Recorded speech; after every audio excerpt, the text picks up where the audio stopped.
In today's video, we will be looking at money, something everybody uses every day, yet very few people understand. We will answer the following questions. What is it? What are its origins? What features, characteristics must money have to be effective? And why do we use it?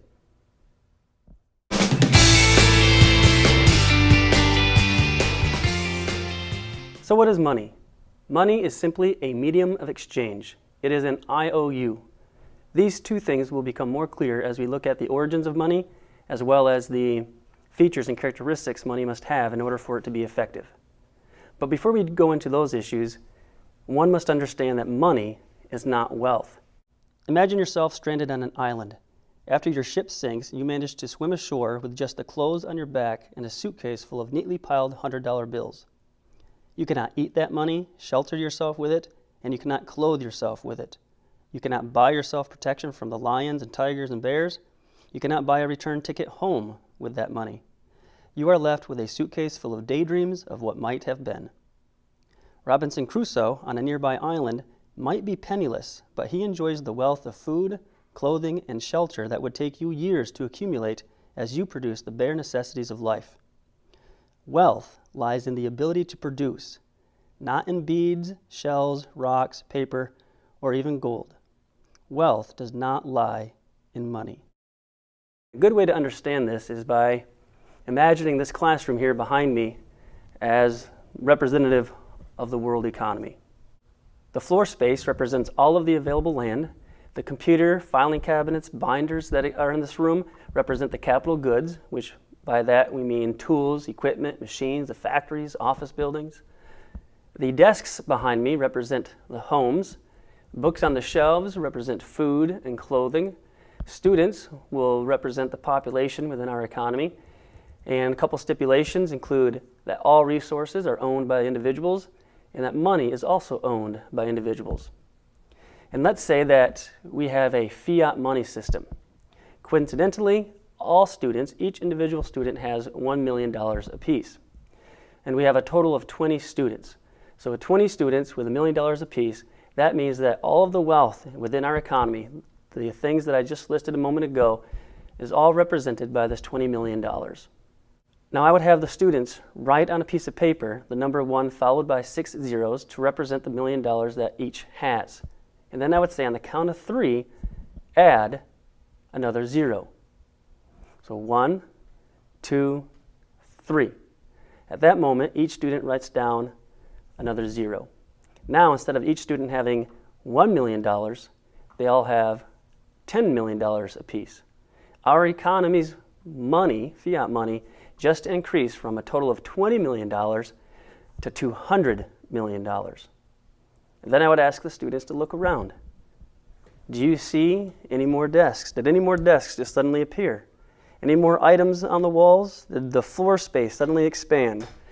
Are there more books and binders on the shelves? Did the filing cabinets multiply? And of course, the answer to all these questions is no. Simply increasing the money supply from $20 million to $200 million does not create wealth. We have the same amount of available land. We have the same amount of computers, filing cabinets, binders, meaning we have the same amount of capital goods. We have the same amount of homes, same amount of food, clothing, the same number of people within our world economy. Nothing has increased. Simply creating more money does not create wealth. And the classroom scenario we just did clearly shows this. Now that little scenario that we just did shows us how money is not wealth, but it will also teach us a little bit about inflation, which we will get to in our next video. But for now, let's look at the origins of money. How did money come to be? In order to more clearly understand the significance and role of money, one needs to understand its origins. Where did money come from? And to do that, one must first ask, what did people do before money? Well, simply put, they bartered. They had bartering economies, which means that people traded goods or services for other goods or services. There was no medium of exchange. Exchange or trade was done directly. In such an economy, people experience what is called a lack of reverse preferences, or double incidence of wants, meaning that a trade is not going to occur unless both parties want what the other has. Once someone offers you something that you don't want, the trade doesn't occur. And the bartering system, as a result, plateaus and the economy stagnates. Not only does a lack of reverse preferences limit trade and the division of labor, the fact that goods and services are not divisible also makes trade more difficult, and that too limits division of labor and economic growth. Money solves both of these problems. Money solves the lack of reverse preferences problem as well as the indivisibility problem. The reason we include a discussion on the bartering economy is because the existence of money, the origins of money, comes from the barter economy. In such a system, when people are trading goods for other goods directly, over time they discover that certain items are more easily traded than others.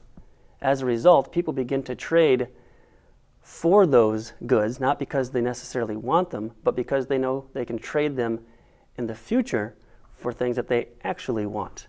And once that occurs, those items that they trade, not because they want them, but because they know they can trade them more easily in the future, becomes a medium of exchange, money. And again, over time, it typically narrows down to just a couple of items. The commodity or items that most civilizations tend to end up with as their general medium of exchange has been gold and silver. And the reason it's been gold and silver is because both of these items have the features and characteristics that money must have in order for it to be effective. So what features and characteristics make money effective? Among a few other things, money must be divisible, it must retain or store value, and it must be scarce. As we learned in the bartering section of this video, if money is not divisible, it makes trade much more difficult. If money cannot retain value, if it cannot store value, then people aren't going to want to keep it. They're not going to want to hold on to it. They understand that in the future, this item that is being used as money is not going to be worth as much in the future as it is today. And money must also be scarce, and that'll be explained in our video on inflation. Before we look at the benefits of money to society, there are two lessons on the development of money that we need to understand. First, human beings through voluntary exchange determine what money is.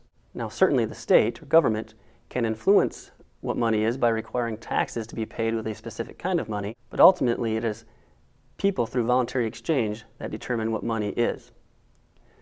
Second, money is an economic good, and because money is an economic good, we can apply the laws of economics to money and analyze it. And this becomes more significant when we get to the video on inflation. Last, money benefits society in a number of ways. First, as mentioned before, it solves the problem of barter. The lack of reverse preferences and indivisibility that occurs in a barter economy is solved by money. And because of this, trade is made much easier. And because trade is a lot easier, it increases the division of labor and specialization. And this leads to growing productivity, more innovation, and higher standards of living. Basically, a greater variety and quantity of goods and services. Second, money leads to the development of prices, a standard of calculation. It reduces goods and services to money prices, which serves as a common denominator for all goods. This allows for comparison shopping. It allows people to calculate the relative value of different goods, to perform cost-benefit analysis, to efficiently calculate profits and losses. And all of this enables the efficient allocation of resources, allowing an economy to grow leaps and bounds. Third, money functions as a store of wealth. Because of money, people are able to save. And because they can save, they can now afford to purchase over time costly items such as a house, college tuition, even retirement.